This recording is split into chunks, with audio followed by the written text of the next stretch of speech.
स्नेनिल्स art of teaching या चॅनलवरती आपल्या सर्वांचं स्वागत आहे. विद्यार्थी मित्रांनो, मुख्यमंत्री युवा कार्यप्रशिक्षण योजना म्हणजेच लाडका भाऊ योजना या संदर्भानं आजचं जे अपडेट आहे, दिवसभरातलं अपडेट आहे ते आपल्यासमोर मांडतो आहे. आपल्याला माहिती आहे बालाजी चाकूरकर साहेब हे आपल्यासमोर लाईव्ह आलेले आहेत. त्यांनी काल झालेली जी काही घडामोडी आहेत, ज्या काही अपडेट आहे ते आपल्यासमोर सांगितलेलं आहे. जेलात जाणे, पोलीस येणे, त्यानंतर दिवसभरात पोलिसांचं धमकवणं, ग्राउंड खाली करण्याच्या संदर्भात जे काही घडामोडी आहेत ते सुद्धा सांगितल्यात. नाना पटोले यांनी व्हिडिओ का दाखवलेला नाही हे सुद्धा तुम्हाला सांगितलेलं आहे विद्यार्थी मित्रांनो. परंतु पुढची दिशा काय असणार आहे, आपण काय करायला पाहिजे हे आपल्याला माहीत असणं गरजेचं आहे आणि आपण यावरती बोलणार आहोत.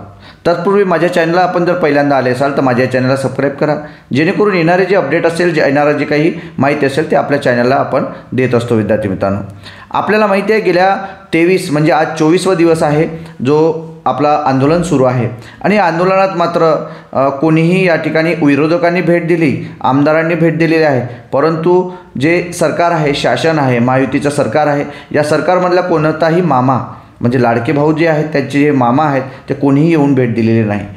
म्हणजे बहिणीला एकीकडे 1500 रुपये दिलेले आहेत, पैसे नाही म्हणताना 2100 रुपयाचं त्यांनी सांगितलेलं आहे की सध्या अडचण असल्यामुळे आम्ही 1500 रुपये देतो आहे पण बंद करत नाही.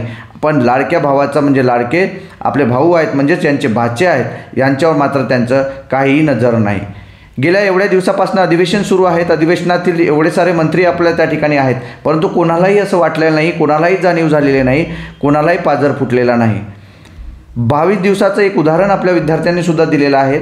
एकीकडे 3 दिवसामध्ये बच्चू कडू आमदार, जे बच्चू कडू आमदार आहेत म्हणजे जे आहेत म्हणजे माजी आमदार आहेत म्हणजे आमदार आहेत, त्यांनी विद्यार्थ्यांनी शेतकऱ्यांसाठी किंवा इतर जे प्रश्न आहेत त्यांच्यासाठी मात्र त्यांनी आंदोलन केलं, अन्नत्याग आंदोलन केलं. या अन्नत्याग आंदोलनात त्यांना मुख्यमंत्र्यांनी स्वतः फोनच्याद्वारे आपल्याला त्यांनी आश्वासन पूर्ण केलेलं आहे आणि या आश्वासनाच्या माध्यमातून त्यांची जी काही मागणी आहे ती पूर्ण केली. परंतु गेल्या 22 दिवस ते विद्यार्थी या ठिकाणी बसलेले आहेत, परंतु याच्याकडे मुख्यमंत्री साहेबांनी अजूनही धुडकावून पाहिलेलं नाही, अजूनही त्या ठिकाणी आलेलं नाही. ते स्वतः आले तर त्यांच्या वतीनं कोणालाही पाठवलेलं नाही, हे सुद्धा आपल्याला लक्षात घ्यायचं आहे. म्हणजे आपल्याला वाऱ्यावरच ठेवला आहे असं आहे विद्यार्थी मित्रांनो. मग यांची जात आपल्याला, राजकारणाची जात आपल्याला या ठिकाणी दिसलेली आहेत आणि आपल्याला हे सुद्धा दाखवून देणं गरजेचं आहे.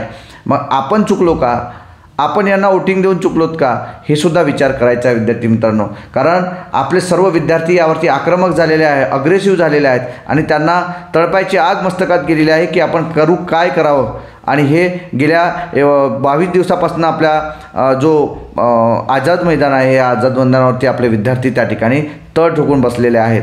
आणि कालची जी परिस्थिती पाहिली तर ही कालची परिस्थिती जेलभरोची परिस्थिती होती, ज्यातून विद्यार्थ्यांना नाहक त्रास करण्यात आलेला आहे, नाहक त्रास झालेला आहे. याला जबाबदार कोण?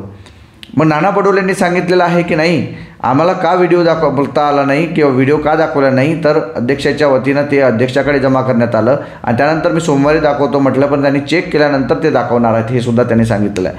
मग हे खरंच दाखवणार आहेत का? काही विद्यार्थ्यांनी उलट त्यात हे केलेलं आहे की नाना पटोले विकले तर नाही, नाना पटोले यांनी पैसे तर घेतले नाहीत, सर्व आमदारच तसे आहेत. बाकीच्या भूमिका असतात, जे काही नियमानुसार बसते त्यानुसार विद्यार्थी मित्रांनो सर्वजण विरोधक आपल्यासाठी काम करत आहे हे लक्षात घ्यायचं आहे. परंतु शासनामध्ये जे सरकार आहे, जे सरकार सध्या आहे, त्यातली एकही आमदार आपली बाजू घेत नाही आहे. त्याच्या मागचं कारण काय? मी कालही बोललो की आता आपल्या आमदारांना, आपल्या स्वतःचे आमदार जे काही निर्वाचन क्षेत्रामधले आमदार आहे, जिथे तुम्हाला ते दिसत असतील, जिथे सभेमध्ये बोलत असतील तिथे तुम्हाला ते बोलणं गरजेचं आहे, त्यांना त्यांची जात दाखवणं गरजेचं आहे. त्याच्यात सर्वांनी मॉबने तुम्ही 10 जण 20 जण जाऊन त्यांना डायरेक्ट उलट उत्तर तुम्हाला विचारणं गरजेचं आहे, त्याच्याशिवाय गत्यंतर नाही. कारण तुमची बाजू का मांडत नाही तुम्ही? तुमच्या आमदारांना तुम्हाला विचारायला पाहिजे की विधानसभेमध्ये आम्ही तेवढे दिवस तिथे बसत असताना तुम्ही त्या निर्वाचन क्षेत्रातले माणसं 288 आमदार त्या ठिकाणी असतानाही तुम्ही आमच्याकडे का फिरकून पाहिलं नाही, आझाद मैदानावर का भेटले नाहीत, की तुमच्या तालुक्यातले किती विद्यार्थी आझाद मैदानावर बसलेले आहेत, त्यांचा प्रश्न का घेतला नाहीत, का उभे होऊन तुम्ही विचारले नाही, हे सर्व विचारणं गरजेचं आहे विद्यार्थी मित्रांनो. याच्याशिवाय आपल्याकडे पर्याय नाही. तरच तुमचा निकाल किंवा आपला जो अन्याय आहे, आपल्या होणारा अन्याय, त्याला न्याय मिळेल, त्याला वाचा फोडावं लागेल. त्याच्याशिवाय आपल्याकडे पर्याय नाही, तरच आपल्याला न्याय मिळेल. ही पुढील दिशा असेल. कारण आंदोलनाची दिशा ही आपल्याला हळूहळू घसरताना दिसत आहे. कारण विद्यार्थी एवढे दिवस त्या ठिकाणी थांबणं मुश्किल आहे की आपण जिल्ह्यानुसारही आपण जर विद्यार्थ्यांना बोलवू तरी पण 10 दिवस, 5 दिवस, 15 दिवस, 20 दिवस येऊ शकतात, 1 महिना येऊ शकतील. परंतु ते जेव्हापर्यंत शासन दखलच घेत नाही आहे, मग आपण करायचं काय? मग दखल घेण्यासारखं काय करणार आपण? अन्नत्याग आंदोलन. मग अन्नत्याग आंदोलन आपल्या सर्वांच्या नेतृत्वाने आणि सर्व विद्यार्थ्यांनी या सर्व गोष्टी करणं गरजेचं आहे. तर शासनाचं लक्ष द्यावं लागेल. आणि वारंवार मी सिंधुताई सपकाळ यांचं वाक्य सांगत असतो की महाराष्ट्रात जर तुम्हाला मोठं व्हायचं असेल किंवा नाव कमवायचं असेल किंवा तुम्हाला स्वतःला न्याय मिळवून द्यायचा असेल तर या ठिकाणी मरावं लागतं, तरच तुम्हाला त्या ठिकाणी न्याय मिळत असते. ही भूमिका आपल्या सर्वांना घ्यावी लागेल. बाकीच्यांनाही घ्यावं लागेल, नेतृत्वांनाही घ्यावं लागेल आणि आपल्या सर्व प्रशिक्षणार्थींनाही घ्यावं लागेल. हेच एक मागणं आहे विद्यार्थी मित्रांनो, हे एक सांगणं आहे आणि एक आव्हान आहे. यावर तुमचं मत काय? मी जे बोललो याच्यावर तुमचं मत काय असणार आहे हे नक्की कमेंट बॉक्समध्ये कळवा. मी जे बोललो त्याच्यावरती तुमचं विचार सांगा. आणि आपलं जे अपडेट आहे ते अपडेट ऐकण्यासाठी पुन्हा एकदा आपण माझ्या चॅनलला सबस्क्राईब करा. धन्यवाद.